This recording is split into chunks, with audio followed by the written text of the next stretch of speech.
What's up mga Katsurix? Ating dalakayan dito ngayon mga Katsurix, electronic symbol dapat nating malaman kasi mahalaga at may importante ito sa pag-symbol ng mga gadget ng ampli, yung preamp, yung mga tone control. Ito ay dapat nating malaman kung ano ang symbol nito. Ang bawat component, ang bawat pisa na ating gustong malaman mga Katsurix. Dito ko ipahayag sa inyo at dito ko rin ipakita ang mga symbols. Kaya tignan natin ang konting intro ko.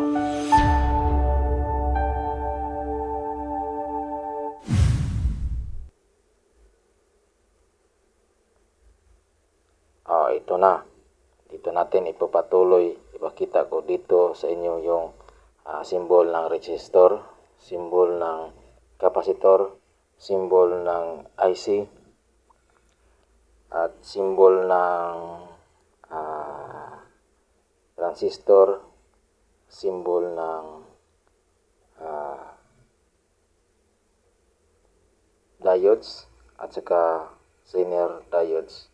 Itong mga symbol na ito ay napakahalaga kasi pag magtanim ka ng pisa sa board, kasi tumingin ka dito ng diagram, yung mga layout. Kaya dapat mo malaman kung ano ang symbol para makapagtanim ka ng piyesa, component dito sa PCB board.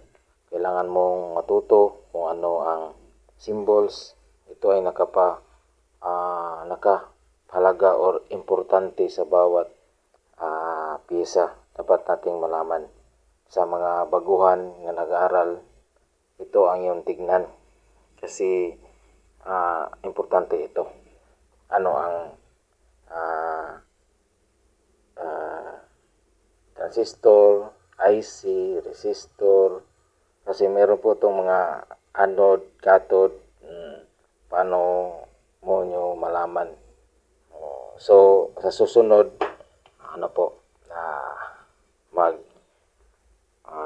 kapaliwanag or para malaman ko kung paano i-test yung sira na diodes, sira na Zener diodes.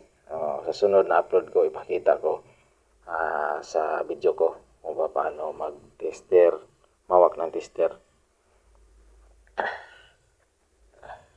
Transformer, ito po'y nakapahalaga.